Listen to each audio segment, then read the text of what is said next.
Hello viewers and welcome to this War of Mine. I'm your host PPG and welcome to a new Let's Play series. And now it's been quite a little while since our last series, but today anyhow we're checking out a game about about survival. It's a mixture between I would say like some sort of a platformer and a base management game, if that makes any sense.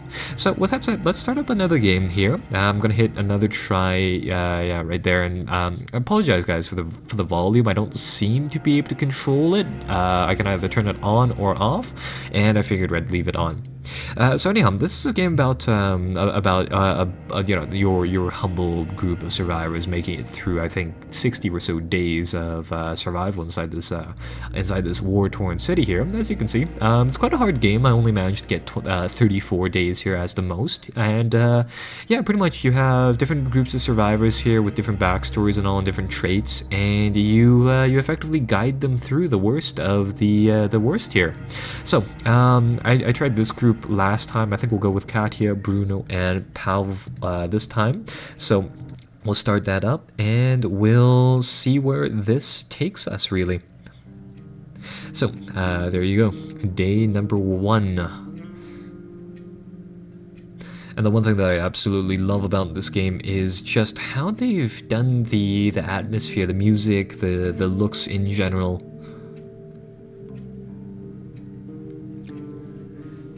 Real nice blend of stuff here.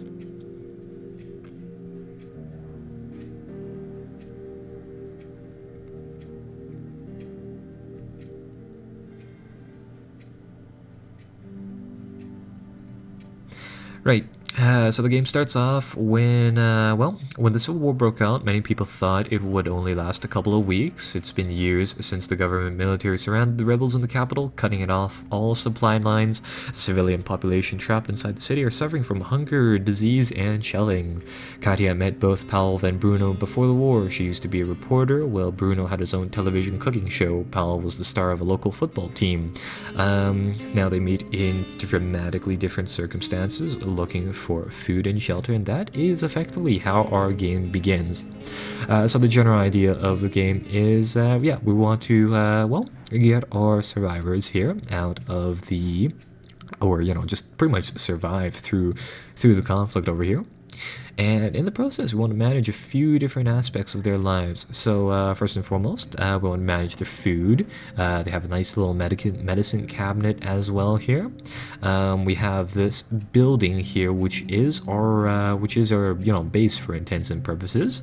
And the general idea of the game is we have 2 portions. We have the day portion here, where we effectively do stuff around our base here, and also a night portion where our guys, one guy rather, ventures forth, gathers supplies, and does things here and there.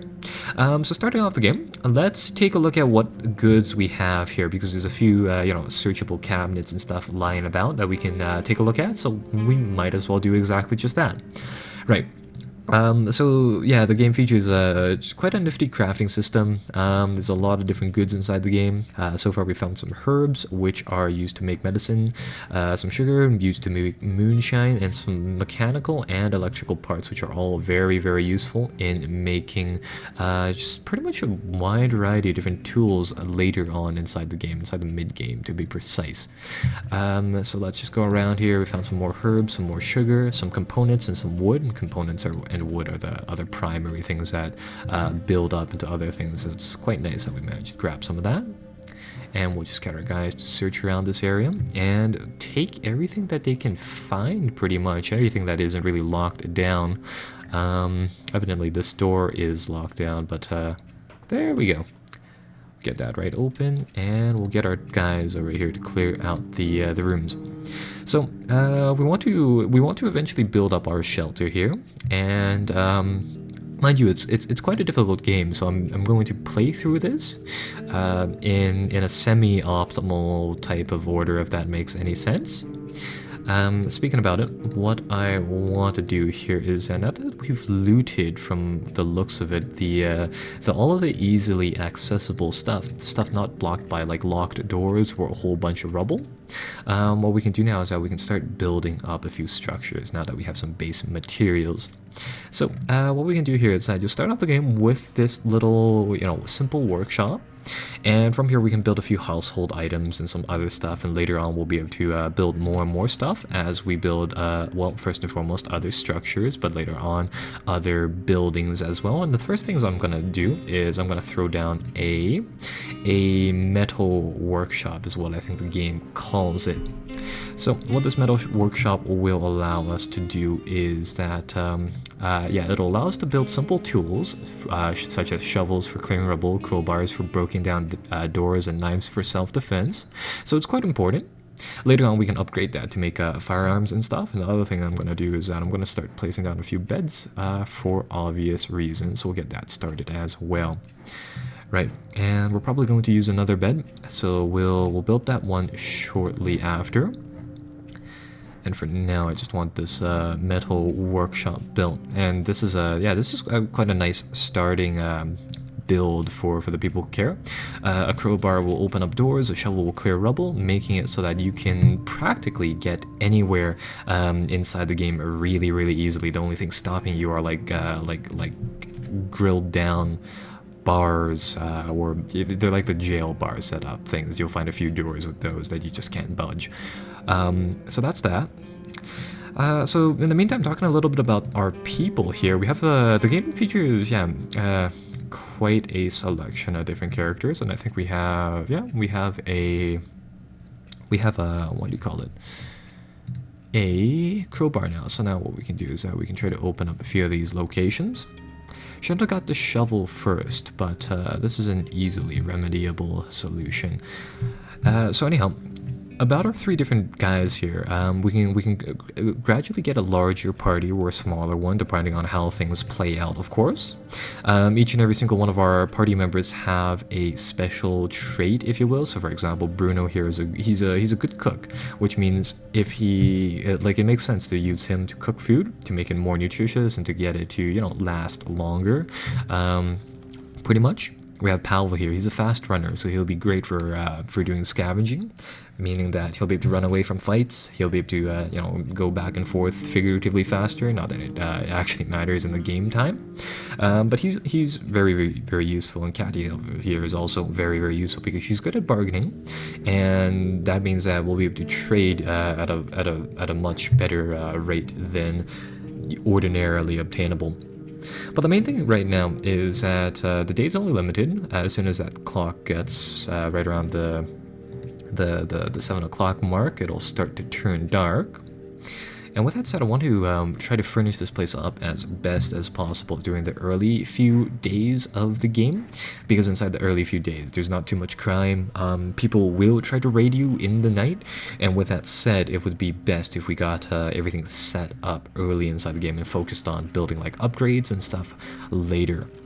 But anyhow, you can make do without the crowbar, but you can make do with the shovel without the shovel, because you can clear the rubble just really slowly.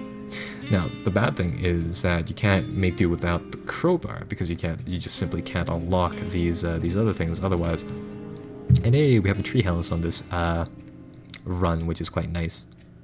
But we weren't able to loot it in time, so the game goes over here. Right, so this is the second phase during the day. You have to plan out where your people go and really what you want to assign people to. So there's 4 options. In reality, they boil down to three things. You can assign people to rest during the night, to guard, to prevent people from raiding you, and you can have one person, I stress one person, go out and salvage. What I'm going to do, or scavenge. What I'm going to do is that I know for a fact that on the first day, nobody will raid you. So with that said, I'm going to get both our people to sleep and one guy to go out and loot stuff. So with that said, we'll start out and we'll go to one out of these locations on the map, and the map will gradually open to see what they can find, really.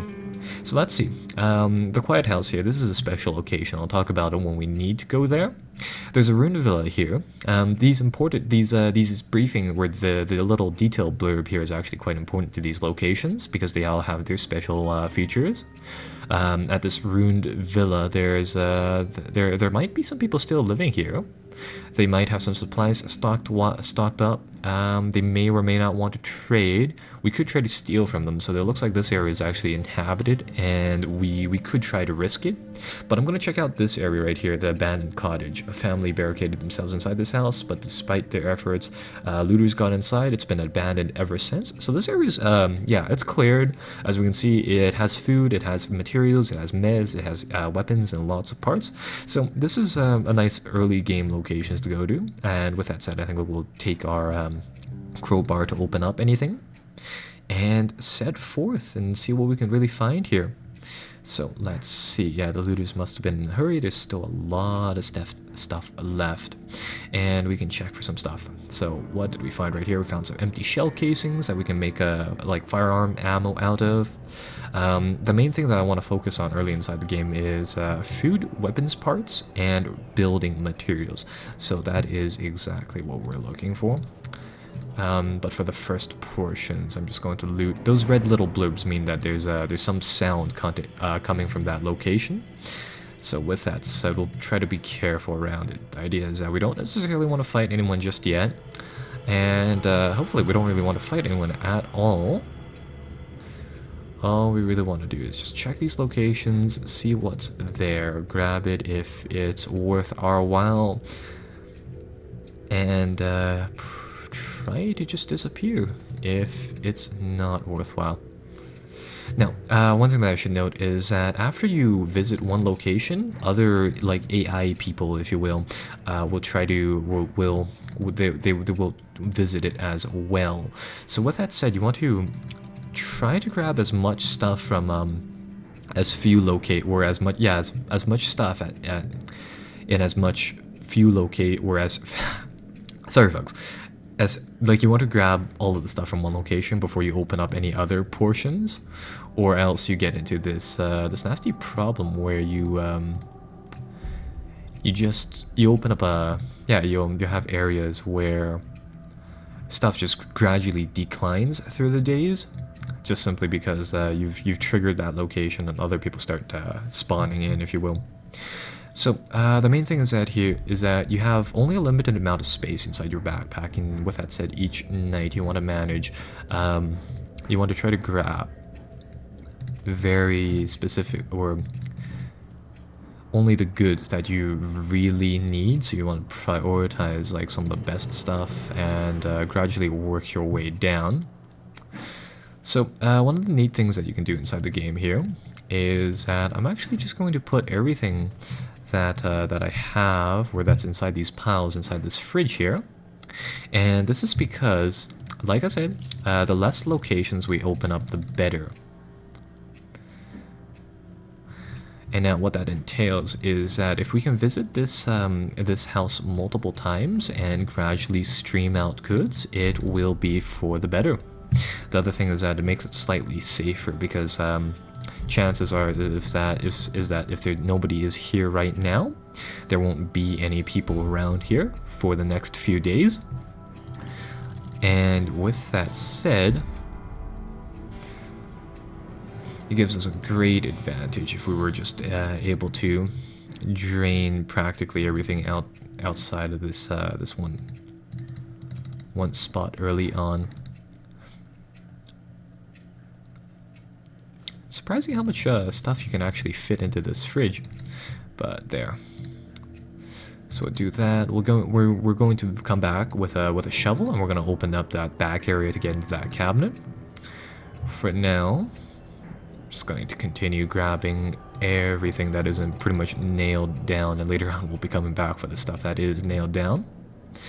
And we're just going to put it all in this fridge because it stays here, at least for some time. Now, there's a note here, and how these map portions work is that it works kind of off of like the Left 4 Dead system, where the maps don't change, but the things inside the maps change by quantity and location, if that makes any sense. And sometimes you'll be able to find some of these things, these notes lying around here, and these might lead you to some better stuff. So it looks like after the looters came by here. Yeah, one guy is still alive, buried a gun in the backyard, so there's a broken weapon there. That's actually quite valuable, especially if we're able to repair that fairly early inside the game. So with that said, we'll look into that as soon as we break into this bedroom area here and take a look at what's inside here.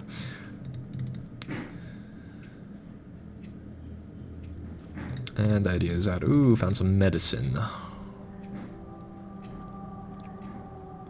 Yeah, so medicine is this stuff right here, very, very useful.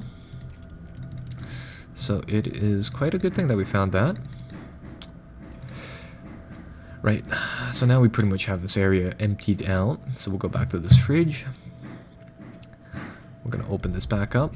We're gonna put in everything that we have here. And now we simply just take all of the good loot and leave the rest for later. So right now what I need is, yeah, I want to take all of the foodstuffs. So we have right now quite a lot of raw food here. We have a good cook if you remember, so that'll be very, very important.